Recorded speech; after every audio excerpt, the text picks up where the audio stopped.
那是我遗忘的角落。这大荒的规则，看破难说破，无缘若何，复活相生相克。水如你的梦，被我的敬畏驱动情一回，天涯暗自张望，人历历如灰，不为此心悸，被相思夺泪，心之内总有那份情如流水长如水，大到天地不遂，日夜不退，爱不再卑微，轻描淡写的梦为你来点缀，不求山盟海誓做你身旁的花蕾，愿只此一生各有你的是非，枕上柳树梦醒可缓缓归。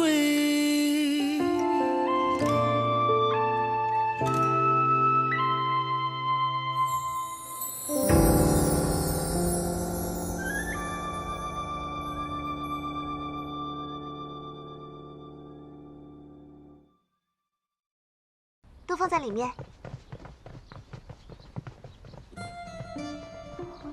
查查，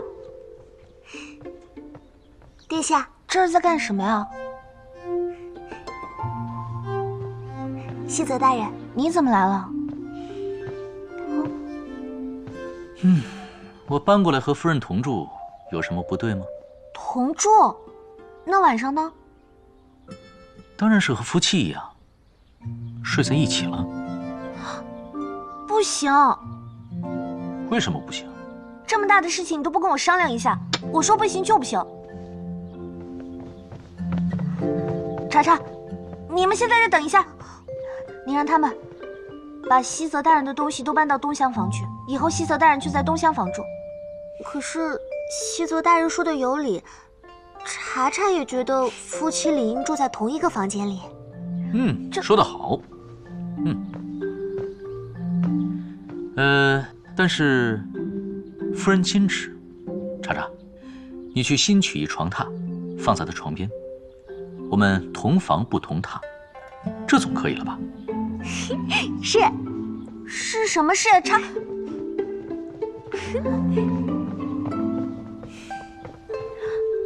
帝君，你怎么可以这么不讲道理啊？有吗？门还没关呢。你不是说就喜欢这梦中我们相爱的感觉吗？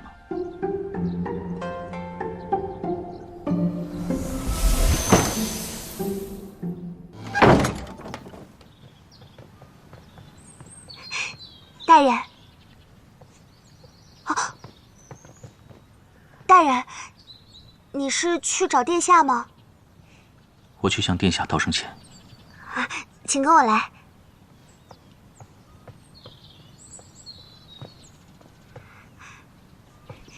大人，大人，你看，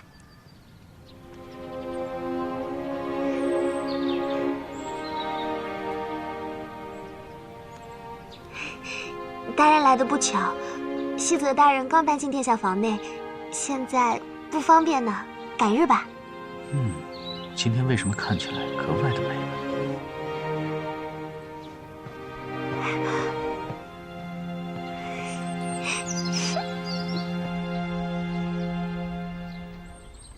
你不回祁南神宫了？有苏沫叶在，我放心的很。话说好久没有见到苏沫叶了，不知道他现在过得如何了。你既操心我，又操心沈夜，现在连苏沫叶你也不放心，你就不怕我吃？罢了罢了，我不说就是了。我看今日庭院的睡莲长得甚好，夫人陪我一同去赏花如何？你别乱喊。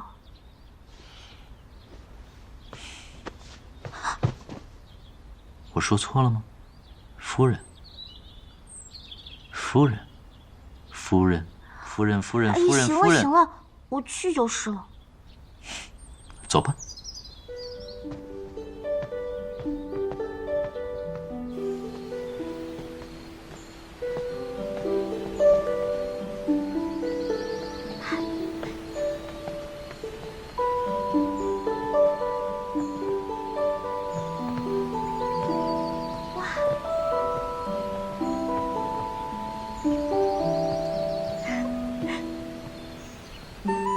我在九重天和青丘都没有见过开得如此繁盛的莲花，不如一会儿我们叫查查折一些来玩赏。何须找他？喜欢哪朵？那朵。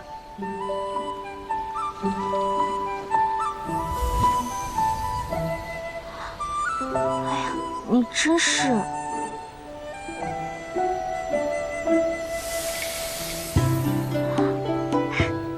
睡莲竟还可以如此观赏，真是妙哉！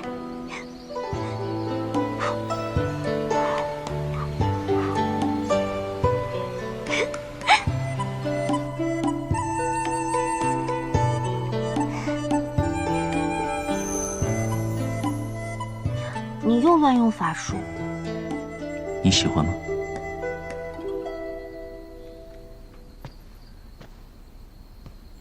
小鱼好可爱啊！神叶大人，我是来向阿兰惹殿下道歉的。前日喝多了，言语上有些顶撞，对不住了。哦，无妨。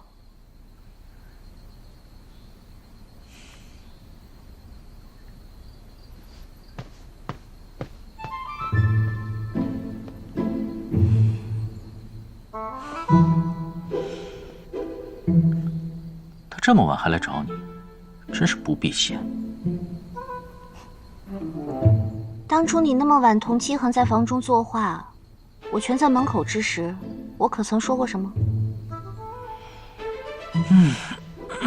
好困啊，我要歇息了。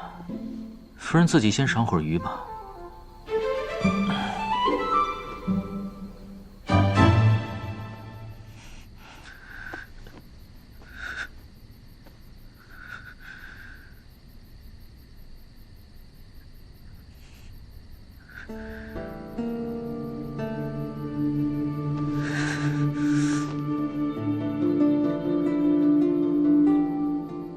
此事为何会生出如此大的变数？西泽为何会同他在一室？如果不是阿兰惹，那他到底是谁？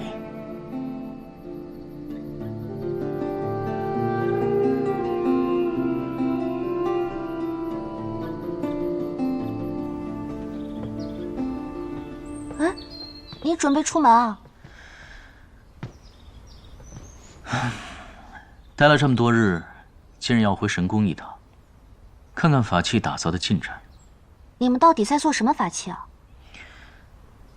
一个可助我们勘破此梦的法器。真的有帮助吗？造完之时你便知晓了。不说算了。你拿的什么呀？这么香。这是我闲来无事给你熬的汤啊。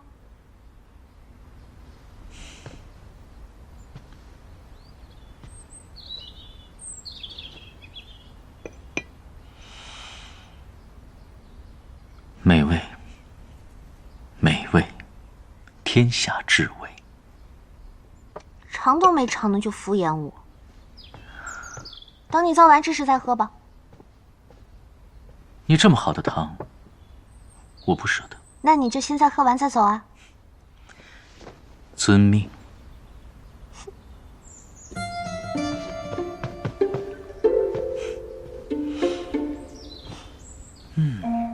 快尝尝。肯定好喝。给。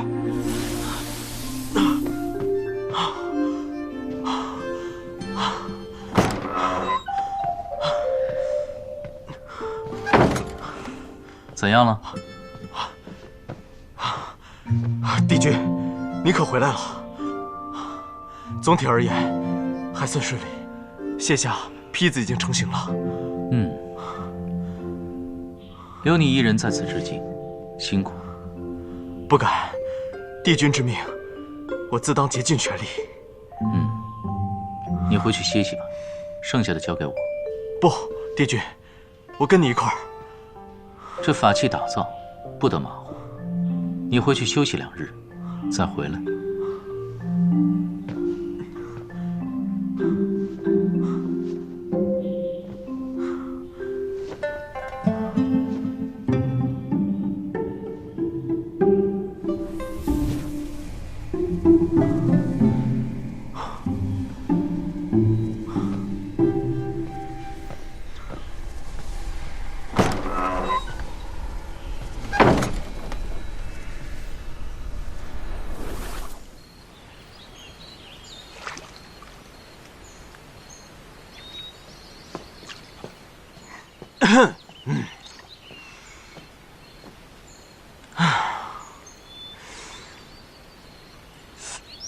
你怎么了？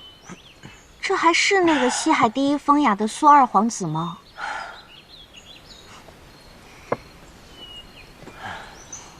莫少，你可不是昨夜闯了哪个姑娘的闺房，被他爹拿着棍子打出来了吧？这些日子，我夙兴夜寐的为帝君打造法器。什么法器啊？竟把你折磨成这个样子？法器本也没什么，就是一个人打造，费劲些。我想起来了，帝君这几日一直在我府上，想必他是把所有的事情都托给你了吧？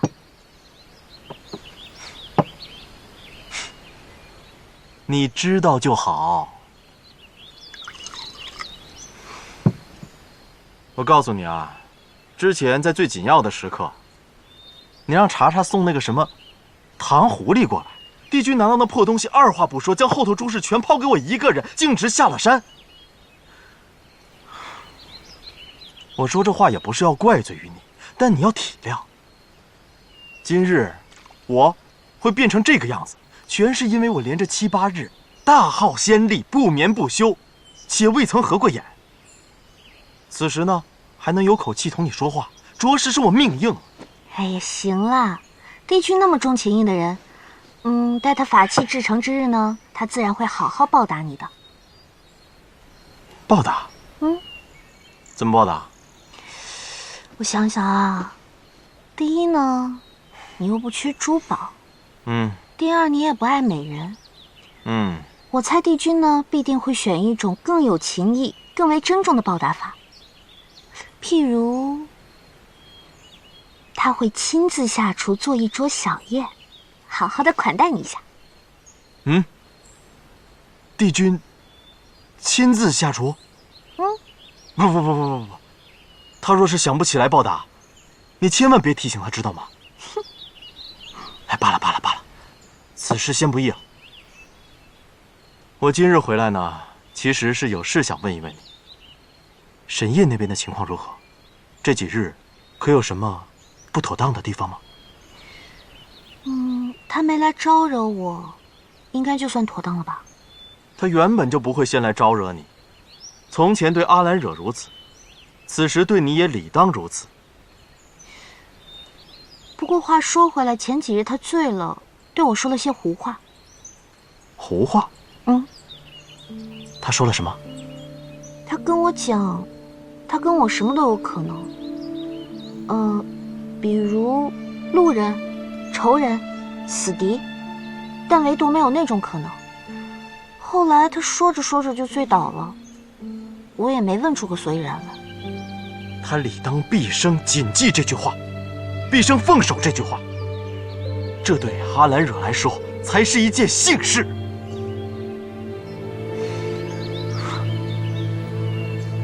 不过，我听说沈烨在阿兰惹死后，为他一剑斩3计，想必他对他还是颇有情分的。万事皆有因果，这么大的情分，也不至于在阿兰惹先去之后凭空而生的吧？你上次同我讲过他们二人之前的故事，你只讲了一半，今日可否再讲另外一半？另外一半，我知道的也不多，有印象的，不过就1、2件罢了。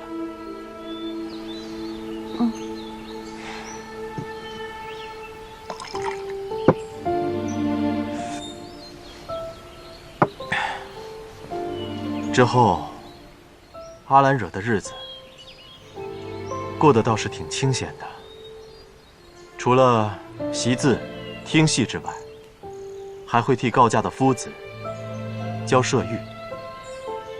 期间时常偶遇文田，有时候会将文田领回去，一道用饭。我记得有一次，他将文田领了回来，文田小心翼翼地问他，能不能去孟春院会会沈夜，他想请教沈夜几个棋路。阿兰惹那么潇洒，想必是允了。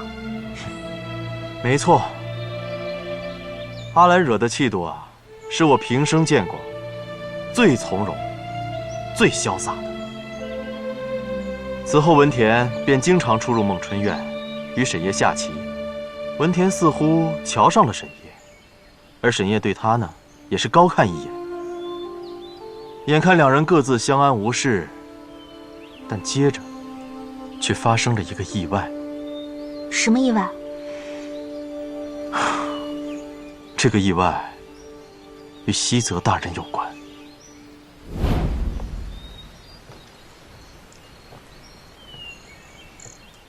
公主殿下，不必多礼。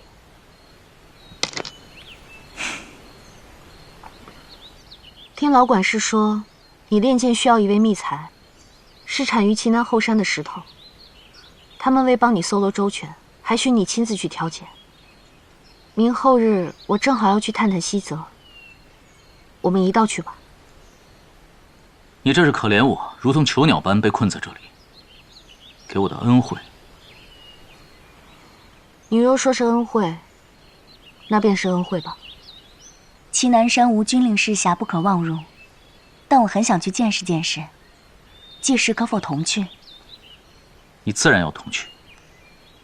也好，文田去了，也免得我们打起来。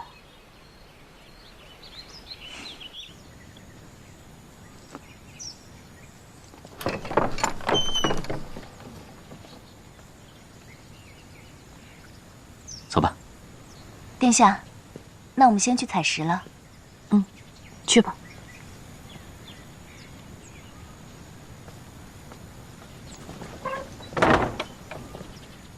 你来的倒快，还给我带了糕。我听说你捕到了只犬鹰兽。是啊，所以我写信给你，让你过来练功。不过这个犬鹰兽不是好惹的。那现在呢？犬鹰兽在何处？跟我来。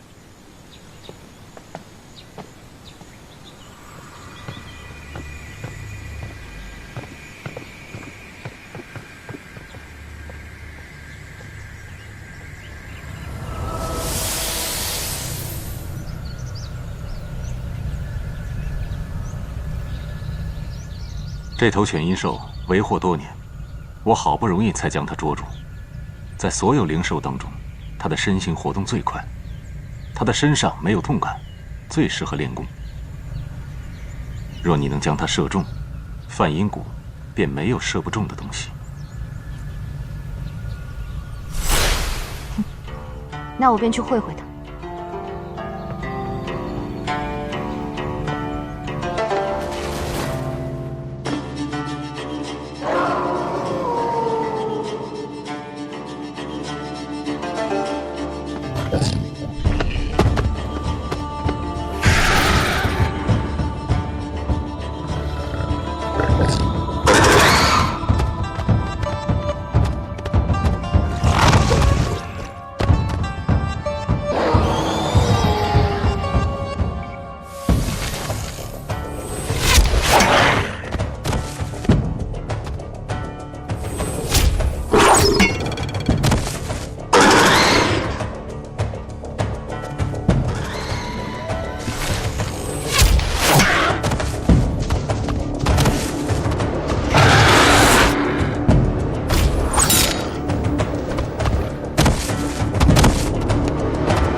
瞄准它是射不中的。你从前射的东西，没一个比你快，而犬阴兽却永远比你的箭快上好几倍。你不如算一算你箭的速度和它移动的速度，往偏里射。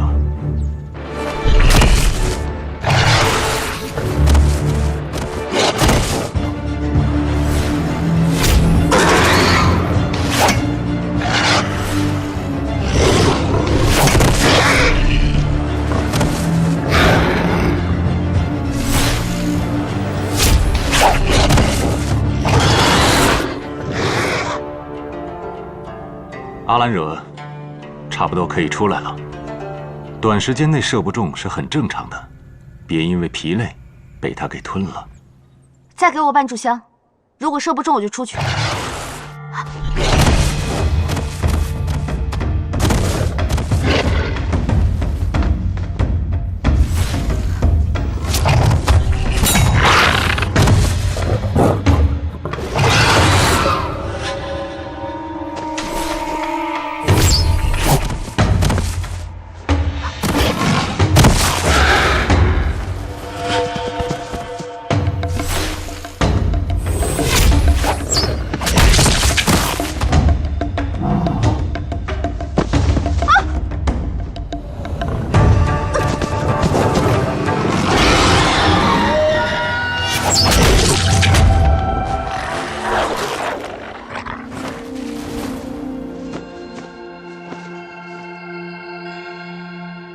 阿兰惹，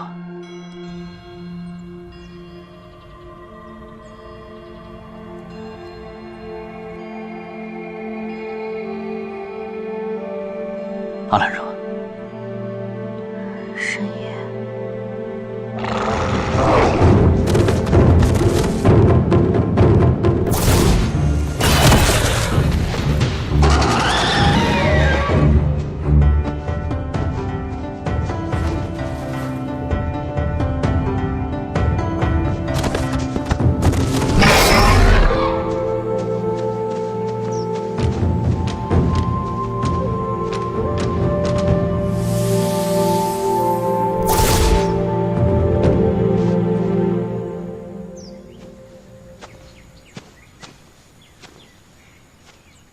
你如今临战倒是越来越冷静了呀。犬阴兽凶猛无比，师傅你为何要让阿兰惹同他对战？他不是射中犬阴兽了吗？他身处险境的时候你在哪儿？他可是你妻子。我方才在吃糕，没有留意那么多。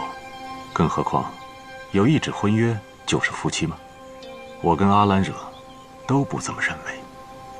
方才你不是出手相救了吗？我若是再出手，岂不是多此一举？我若不快一步，他已被犬阴兽咬断了胳膊。没事了，人救下来就好。一会儿你扶他下去休息，我去准备膳食。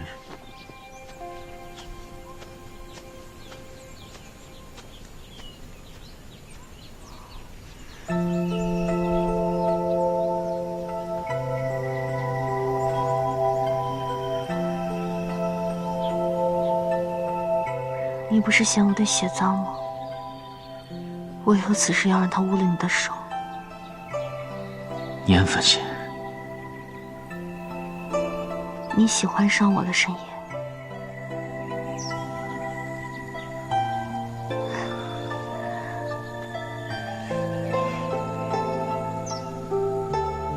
你喜欢我，深夜。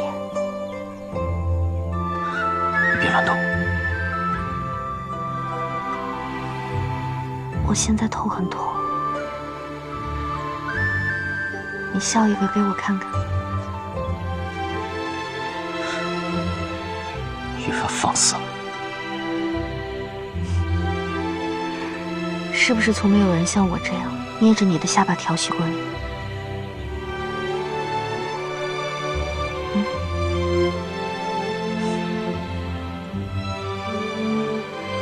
因阿兰惹在犬阴兽食阵中遇险，沈夜头一回显露出对阿兰惹的心意。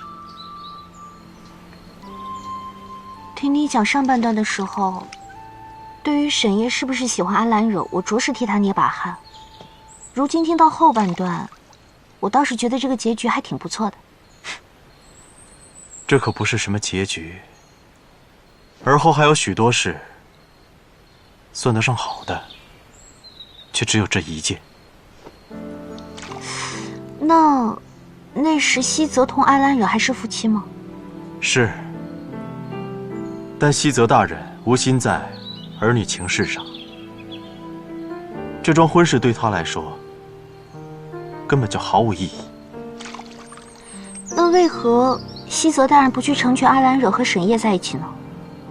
西泽大人那些年从未有上表提过和离之事，只以为怜悯阿兰惹这个身份尴尬的公主，顶着她发妻的名义，日子无论如何都会好过一些。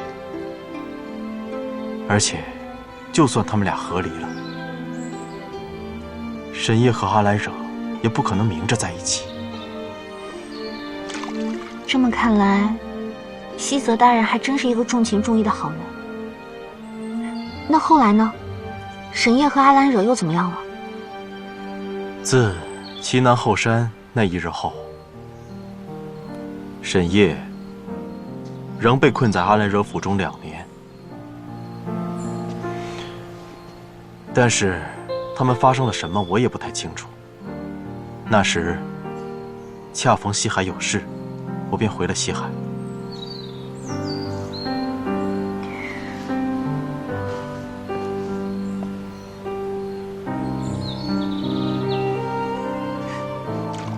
我看西海那事未必很重要吧？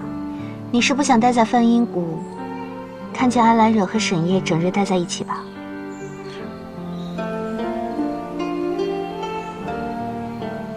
你看出来了？你对阿兰惹的死因耿耿于怀，你说起他的事情时，充满怀念的语气。莫少，我可不是个傻子。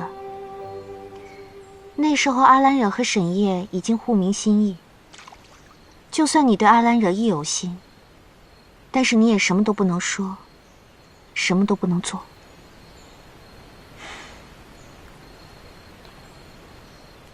我也实在没料到，后来会发生这么多事。后来又发生了什么事情？2年后，上君乡里缺病逝，由太子乡里贺即位。然而，即位不过7日，邻族夜宵族借口比翼鸟族纵容边民越境狩猎为由，发兵出战。乡里贺御驾亲征，将夜宵族拘于司行河外。8月17日，乡里贺战死。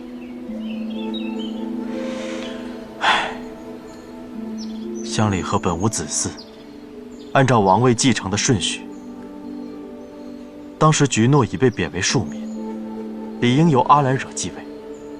然而，8月19日，流放的菊诺被迎回王都，继承王位。次日，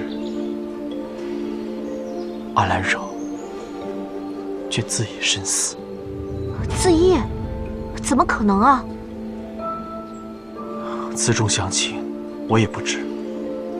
当我再次回到梵音谷，已经过了许多年了。阿兰惹的元神早已消散，王氏宗族一口咬定他自缢了。难道就没有人给你一个他自缢的理由吗？我之前还听说，自从阿兰惹故去后，菊诺便将阿兰惹的名字列为禁语，你知道是为何吗？正是。而且随后我还听过一种传闻，上君并非病逝，而是被阿兰惹毒杀。你信吗？阿兰惹，他为何会毒杀上君啊？就算是真的，那为什么不光明正大的将他治罪？就连你作为一个局外人，你也感觉到其中蹊跷甚多，不是吗？不过，对比翼鸟族而言，自缢的确是能致人元神消散的一种好法子，所以他们才敢拿这事来诓我。那沈烨呢？沈烨，上君死后，他被重新迎回齐南神宫，阿兰惹被关，他不仅没有施救，反倒还上了一道表。他在表中请求将阿兰惹之案移交神宫，说阿兰惹犯了如此重罪，理应由神宫亲自将其处死。不可能啊！沈烨不是对阿兰惹有情分吗？明明沈烨是最应该去救阿兰惹的。由此可见，他对阿兰惹并非真心，他恐怕只是为了重回齐南神宫。阿兰惹对沈烨的一片真心，终究是错付了。说不通啊！你之前不是说，沈烨在阿兰惹的府中住了2年，欺骗一个人一时容易，但是欺骗这么长时间完全不可能。以沈烨的性格，他能做到吗？倘若要真心报复，未必不能做到。但无论如何，沈烨到最后，不仅没有救阿兰惹，反而还落井下石。他的行为太令人发指，太令人心寒了。传闻中，沈烨上表的次日，阿兰惹便自缢了。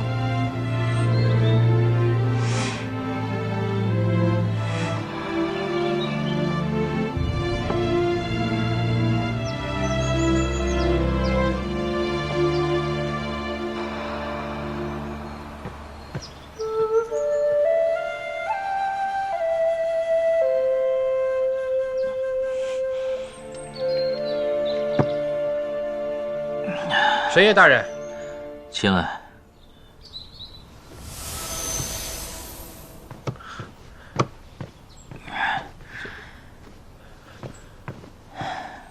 大人，君后很快驾到。好，你去通知阿兰惹殿下吧。君后说，此行是来看望神官长大人，检查制剑的进度。怎么会？这本该是半年后的事情。你说什么？没什么。你先带君后去制剑房吧，我在那儿候着他。是。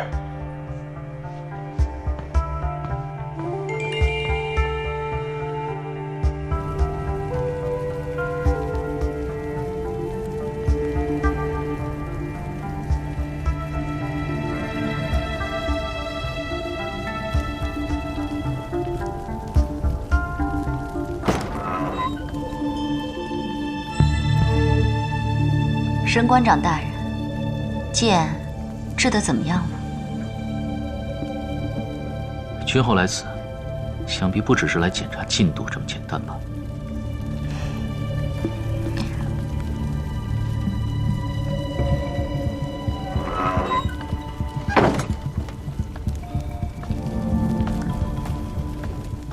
果然是什么都瞒不过神官长大人。上次在灵书台已将菊诺救下，本宫还未曾当面感谢过你。君后无需谢我。我知道你并非是看在本宫这个姑母的份上，而是看在菊诺是先父留下的唯一骨血，所以才将他救下。你既已知晓，便更不必过来谢我。天色晚了，君后请回吧。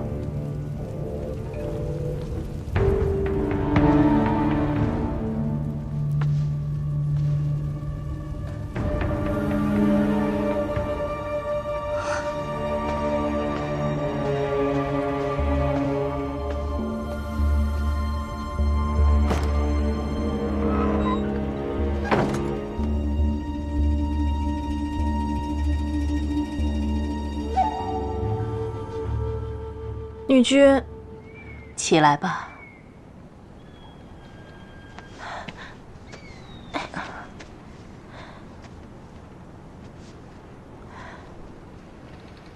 你想知道什么？阿兰惹究竟是谁？他为什么要造就这个梦？到底有什么目的？为什么连东华帝君都破不了？阿兰惹是我的妹妹。啊？我记得她刚刚出生的时候，十分的软糯可爱。小的时候明明是很喜欢她的，可是后来，她一点点的变成了我的噩梦。他是什么不好的人吗？不，他是让我羡慕的人，活得无拘无束，死也死得轰轰烈烈。只不过因为他挡住了我成为女君的道路，我们的母亲便想方设法强求机缘，到最后我们都遭到了报应。这阿兰惹之梦，便是我们比翼鸟族的报应。报应？戒律，你未涉情爱，自然不懂得这其中的大痛大悲，也不会理解有人为了爱，能付出什么样的代价。原本这一切，本该在我这一代就结束。可是没想到有人甘愿为了阿兰惹付出一生的修为。我没有得到我心中所爱，阿兰惹没有，那个人也没有。我们寻寻觅觅一生，最终只落得跟梦境相伴的下场。女君，我不懂。你不必懂。其实真正的阿兰惹早就灰飞烟灭了，如今徒留的只不过是我们的执念罢了。这个人的修为万万比不过东华帝君。东华帝君不出梦，是为了顾及此境中的姑娘。等到时机成熟，谁都阻挡不了东华帝君。去，传我的口谕，唤你的皇兄快回来。皇兄他也喜欢这个姑娘。皇兄他怎敢跟东华帝君抢人？他只是真心把小九当作好朋友，担心他的安危。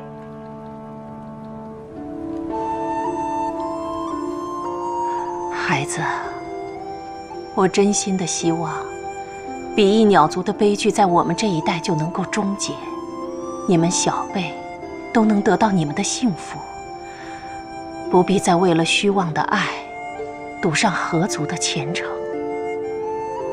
我没有做到，阿兰惹没有，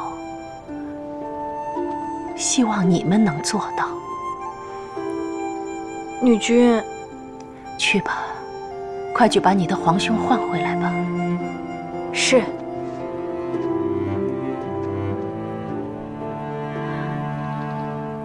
女君，那你的母亲最后怎么样了？她后悔吗？母亲总是把最好的都给我，可她从不知道我真正想要的是什么。在见识了阿兰惹要生要死的爱情之后，我便收了心，寻了一个普通人做我的亡夫。我们联起手来，把母后囚禁在王宫之中。就在她被囚的第20个年头，她疯了。偶有言语，提及最多的却是阿兰惹。在知道了所有的真相之后，现在回头看看，只觉得当年身在王宫之中被人摆布的我们分外可怜，被爱的我可怜，不被爱的阿兰惹也可怜。可是最可怜的还是那个人，他那么爱阿兰惹，想尽办法想要跟他厮守在一起，最终却永生永世不能相见。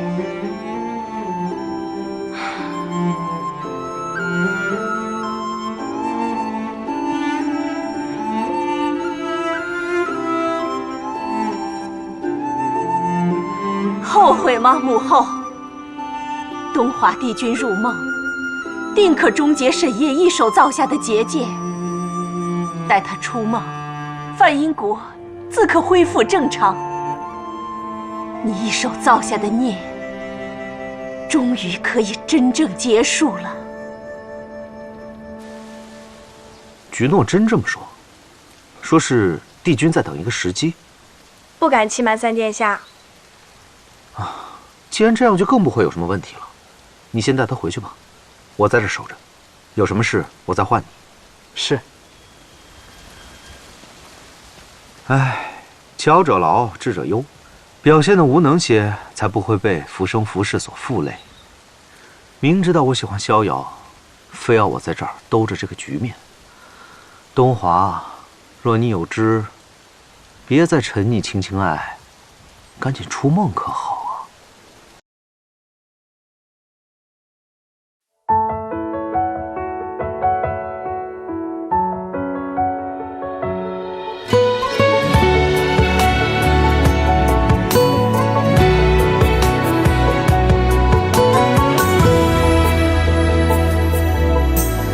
如梦成全，当珍藏的爱恋被续写成篇，惦念成卷，当展阅的画面只润色你的眼，偏偏因你改变，像隔世的情欢回味了的心愿，偏偏不知不觉，跃进了沧桑的胭脂，带你轮廓的线。你是我心口缠缠绵绵温暖的人间，爱却不可说的缘，是匆忙的遗憾中我还不完的亏欠，是风浪催变，是繁华褪尽无声忘却，心意不变，我心口人间的甜。